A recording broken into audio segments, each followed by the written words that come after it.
Hello and welcome to the latest edition of Bengal Magazine. My name is Jeff Ventura, sitting in this week for Tom Kohler. On today's show, we'll talk football with head coach Jerry Boyes and his sophomore cornerback Josh Mims. Then we'll talk women's soccer with head coach Nicholas DeMarsh and his freshman forward Meghan Allen. In our final segment, we'll visit the ice arena with Arena Manager Jim Fowler. When we come back, we'll hit the gridiron and talk football with head coach Jerry Boyes.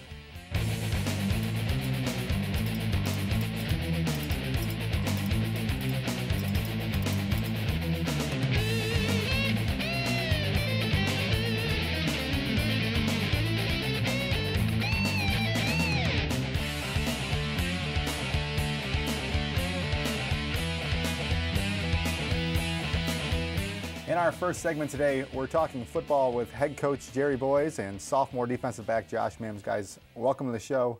First time talking football since the preseason.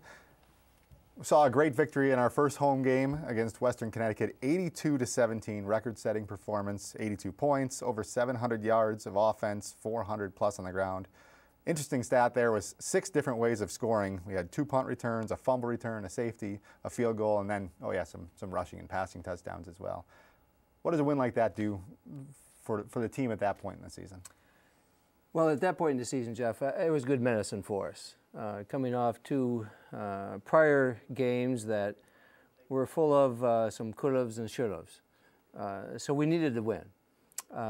To win so convincingly, I guess you might say, sometimes you wonder what good that does. But what was the best thing about that, as we sit down and watch the films on Sunday, is the way that we played and we executed. And we didn't do some of the things that we beat us in the previous 2 games. So that was the plus side, along with the win. So there was some real good things that came out of that. And we, you hope that something like that is going to give you a little bit of momentum as you move on into the season. Now you mentioned the first couple games, instances where you may have beaten yourself. Last week, at number 10, Montclair, top 10 team in the country. Fairly lopsided score the other way, but really a game where you can look at it and probably say we beat ourselves in a lot of areas as well.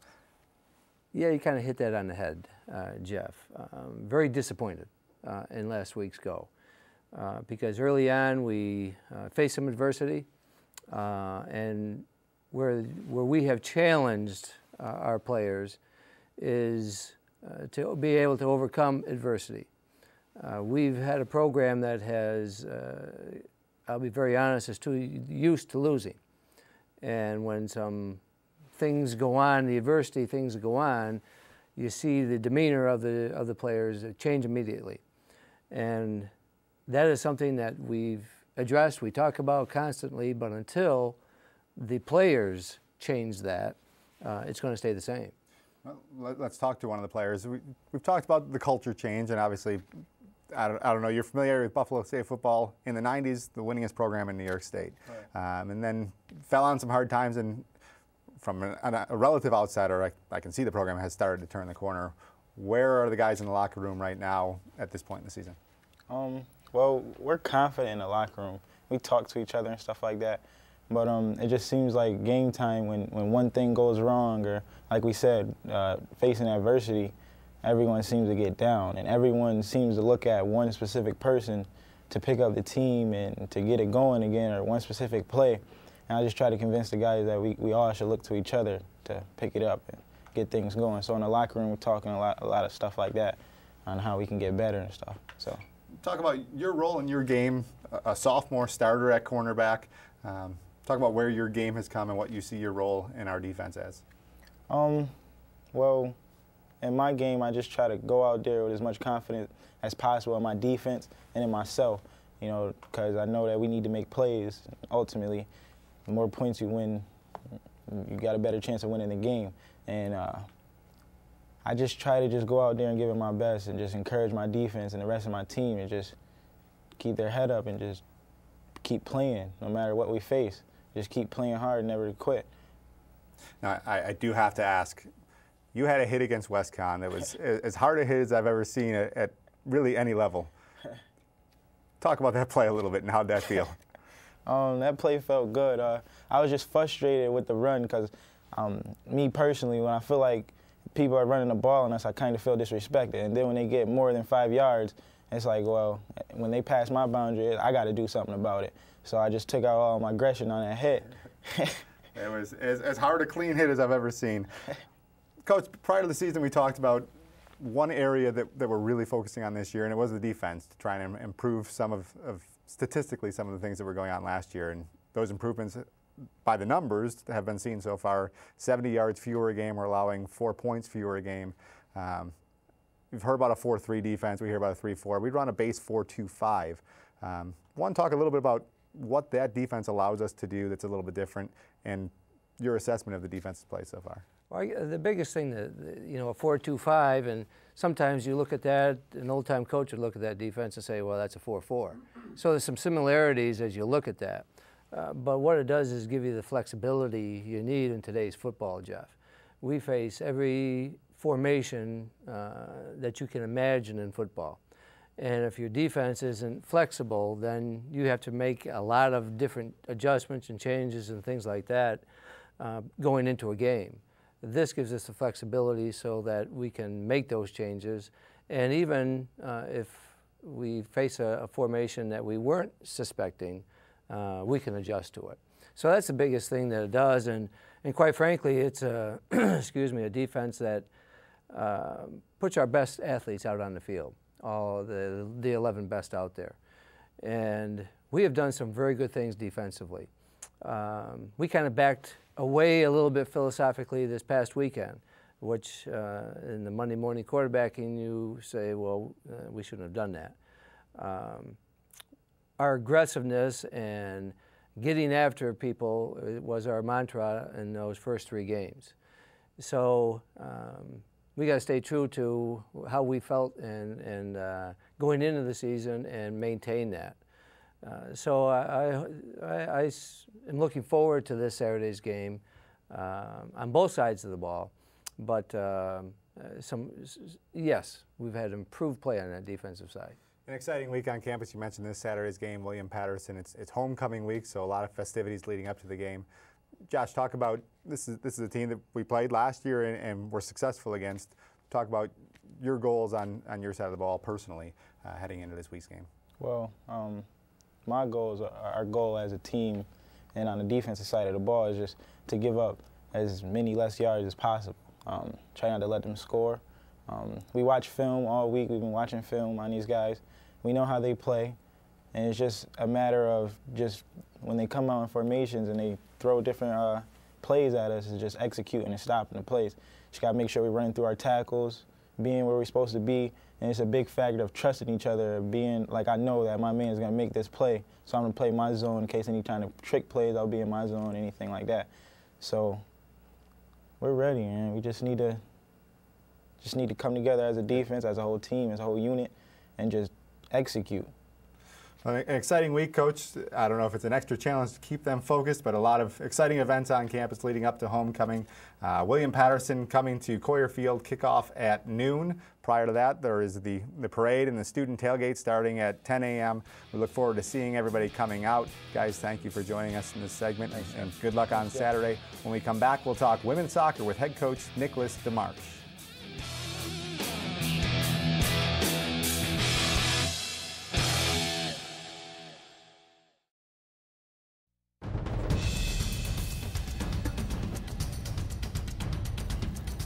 Welcome back to Bengal Magazine. In this segment, we're talking women's soccer with head coach Nicholas DeMarsh, freshman forward Meghan Allen. Welcome to both of you to the show. Thank you. First time we're talking women's soccer since the preseason. Let our viewers know your assessment of the season 9 games in. Well, we're halfway through our regular season, and we've got a really tough schedule so far. We've had our ups and downs and some great learning moments. We've had some big wins. Our overtime win against RPI was fantastic, where Meghan scored the game winner, golden goal game winner, and that was tremendous. Great experience for her. So I think we're on track, and we're building, and we're starting to gain momentum now going into conference play. 4-4-1 and just began conference play, the real meat of the season. The season not without adversity so far. Goalkeeping situation has been one that you probably haven't dealt with before in your coaching career. what's going on with the goalkeeping situation and where are we right now? We've been down to one before, but we've never been down to none.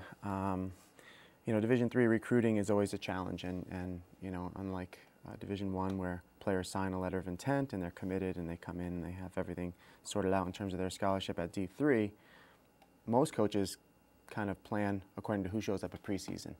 And we had 2 goalkeepers committed, 2 freshmen coming out of high school, and neither of those players panned out for one reason or another.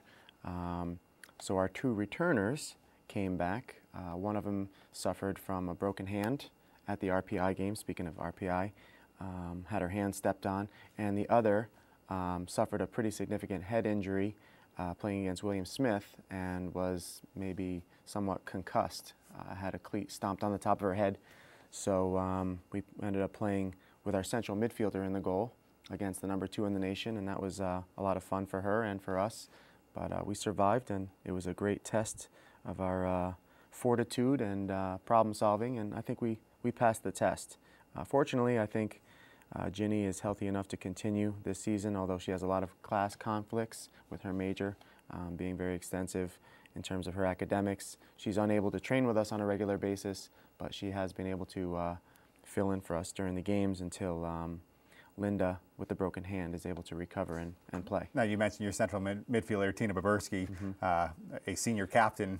Talk about what it means to you to have a player willing to play literally any role on the team. Well, I didn't really give her much choice. I just kind of turned and said, "Tina," and she said, "Yeah." And I said, "You're in." Change your jersey and get in there. Put the penny on. But the great thing about Tina is that she is an absolutely tremendous captain, and she did it without a complaint and without a second's hesitation. She jumped in the goal. She did the best she could. She made a few fantastic saves. She made one not so good attempt that ended up in the second goal. But she did everything and more that we could expect from a player who's never played in the goal before. For me, that's just an example of what we ask from each of our players in their own roles.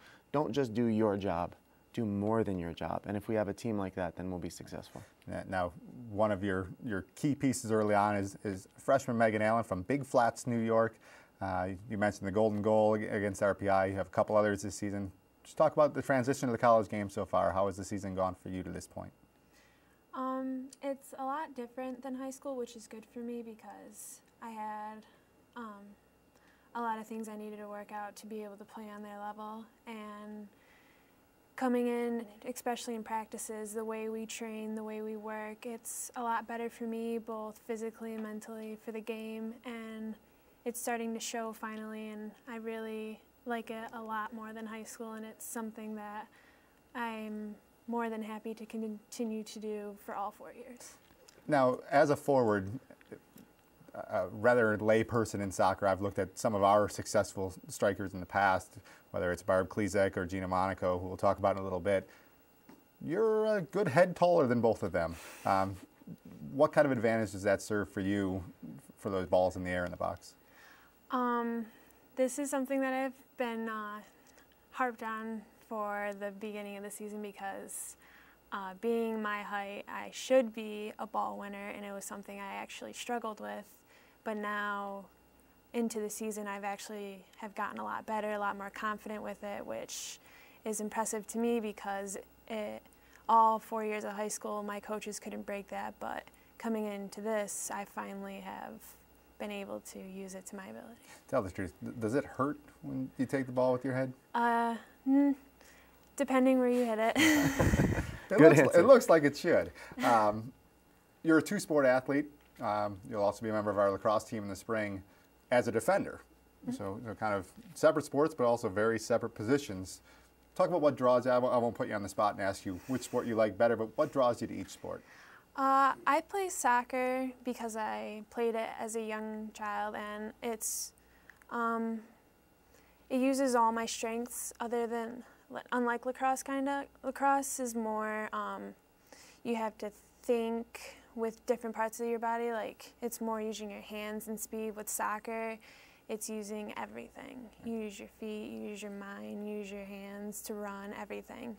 Which in lacrosse is kind of different, and it's more relaxed for me. It's more of a way kind of to stay in shape and meet different people and for me, it's kind of like a balance for me.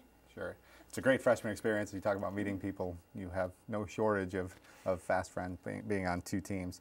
Nick, I just want to come back to you and talk about looking forward now at especially conference play and handicap the conference a little bit. Well, conference as usual is upside down. You know, the SUNYAC over the last 3 or 4 years has been incredibly competitive from top to bottom. There's no team that is not dangerous. There is no one team that stands out over the rest. Even more so this year, Cortland knocking off Oneonta early in the season. I mean, it used to be Oneonta straight through the season, and now everybody seems to be giving them the challenge. It's almost as though the top 7 or 8 teams all have the opportunity not only to make the playoffs, but to win the conference. You can't predict who's going to win. So we take every game like it's our last. We have Fredonia coming up. I happen to think that we should beat Fredonia, but Fredonia beat Brockport and lost a close game to Geneseo. They are a proper team, well coached, well organized, with good players. So, you know, it's the parity in the league is incredible. It seems to be a consistent theme across sports in the SUNYAC. It's really gaining steam. It's those perennial weaker programs are no longer weaker programs. Correct. We have just over a minute left, and we have a big event coming up this Saturday, our Hall of Fame induction ceremony, and I believe it's the 2nd women's soccer player in school history being inducted in Gina Monaco. 02 to 05, she played under your tutelage, 175 career points, 76 career goals, more than twice as many as any player who's ever played for Buffalo State. You're inducting or presenting Gina for induction. Give a short preview of your Hall of Fame speech for Gina. Well, I think I'm going to talk about her personality and her character more than anything else, because I think that's what made her great. She is a complete player, and as a striker, she's a true sniper. You know, she'd pick up the garbage goals, she'd score breakaways, she'd score power shots, she'd score headers, but all that was possible because of her mental edge, her mentality, her competitiveness, and that desire to win. And you saw that every day at practice and in every game. She never wanted to come off the field and rarely ever did. So I'll probably just talk about the quality and the strengths of her character more than anything else, more than her soccer ability. That's great. It's a great night, a great honor for Gina, but also the entire women's soccer program. So we look forward to being there Saturday. Following hopefully a victory against Fredonia on the road, you'll jump on the bus, get back, and put your suit on and be ready to go. Guys, thank you very much for coming on. Good luck on Saturday. In our final segment, we'll talk Buffalo State Ice Arena with Jim Fowler.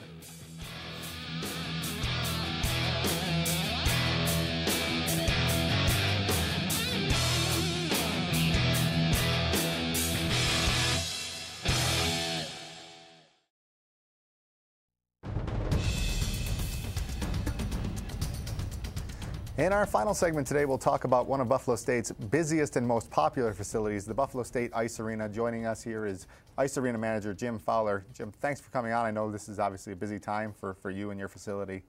The Ice Arena is now open for the season. The process to lay the ice has evolved a little bit over the years. And tell our viewers a little bit about what went into getting this rink up and running the last couple of weeks. Well, pretty much what we've done over the years is, when I first took over, I think we did it 24 hours straight to get the rink going, and some of my workers weren't very happy with me at the time. I believe I was one of those workers back then. Yes, you were. But what we do is we turn the compressors on the day after Labor Day, let the pad get down to about 17 degrees, put our first coat of water on there just as a base, and then over the weekend just let it sit, and on that Monday we come in and we paint the lines and the logo, or paint the white in there, and then seal that in with some water, and then Tuesday we come back in, and we used to paint everything as far as the logos, the lines, the circles, hashes, but now we have some vinyl down there. Our big logo in the center of the ice, the bangle is all vinyl. We have our blue lines and red lines are all vinyl, but we do have some paint where we do the circles, referee's crease, and then the hashes and stuff. So then we freeze that in and keep sealing it with enough water so we can skate on it the following Monday. I think the big question most people come with is how thick is the ice then when it's open for skating? We're anywhere from an inch and a quarter, inch and a half. Depends on what we got going out on the ice. When you have 3 college practices in a row, if you're too thin, you're going to be hitting cement pretty soon. So we try to keep it a little bit thicker, and then when we start getting it up to our games, we'll start shaving down to for game time. And you mentioned 3 college practices in a row, very busy facility. It's the home rink to Buffalo State's varsity men's and women's hockey programs, as well as Canisius College serves as their home rink. What other programs does the Ice Arena offer? Well, we have open skate, and that's pretty much every day. The schedule varies. Same thing with our skate and shoot, which is pretty much a drop-in hockey. With the skate and shoot, mandatory helmet, and mostly everybody has full gear out there. And then we do have a Learn to Skate program, which is very popular with campus community and the local community, where we'll have anywhere from on a Saturday morning starting on the 22nd of October, we'll have 3 classes, 10 a.m., 11 a.m., and 12 p.m. And we'll probably have anywhere from 40 to 70, 80 kids in that class. Now, I've been around for the Learn to Skate program. Is there an age restriction on that? It's ages 4 and up, and the cost is $50, and that's for 7 classes, so 7 Saturdays in a row. And talk a little bit about what do they get for that money? Who's out there teaching the kids? We have I have my head instructor is Joan Disbrow. She's been doing it for years. I don't know what the exact. It's over 20 though. She's a figure skating instructor also, and Robin Heimgartner are 2 of my my lead instructors. And it's for beginners and intermediate. And what they do is they start out with teaching the very basics with balance and agility for the kids, and working their ways up. And there is a after you complete the first segment, there's a badge you could earn, and the kids keep working themselves up to the highest badge. And so it's really almost a lifelong learner type of program. I've seen people of all ages out there, so it's not just for the young ones, Right. but it obviously concentrated on the young ones getting out there for the first time. One of the new additions last year in our facility is the addition of Tim Hortons, bringing Tim Hortons on board in the concession stand. I think that's been well received, and has that increased traffic in the building? Well, I think so. It's you know, last year it was started as the rink was closing, so it's not many people knew about it. But with the rink open and all the signs that Chartwell's has put around campus, has really, I think, picked up with the traffic in our building. And then just being open during the day for people to go up there for their coffee or some type of lunch and stuff like that is great. Now, you mentioned skate and shoot, open skating, you know, a great opportunity for our students to use the Ice Arena. The Ice Arena is booked morning till night most days. What other community events come into the Ice Arena? Well, we have the Buffalo Blades, which is a junior program out of the Wheatfield organization. They play in the Golden Horseshoe, which is an Ontario-based junior league, which is good for our men's team for recruiting. They're in there. The Pew Saints are one of our youth hockey organizations around the area, take a ton of ice from us. The Buffalo Bisons, Buffalo Shamrocks. We have the Erie County Metro League, who sometimes will have triple headers every night for the men's league games. And then we'll have bits and pieces here, sometimes Amherst hockey teams. Oh, geez, we got the Buffalo sled hockey team that uses the rink, the Buffalo Skating Club, which is a figure skating club. They come in and use it. So pretty much a typical day. We're going from 8 a.m. to 12:30 at night. I do want to go back. You mentioned the Buffalo sled hockey team, and they were in over the weekend when I was in working.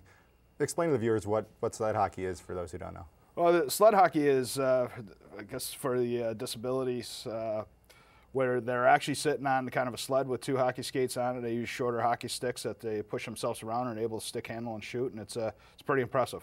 It really is amazing. I did catch a little bit of their ice the other day. You know, a great opportunity for several different members of the community to come in and really advertise what we have here to offer at Buffalo State. You do a great job keeping it open late into the night, and we appreciate your work in the Ice Arena. Appreciate your time coming on this morning.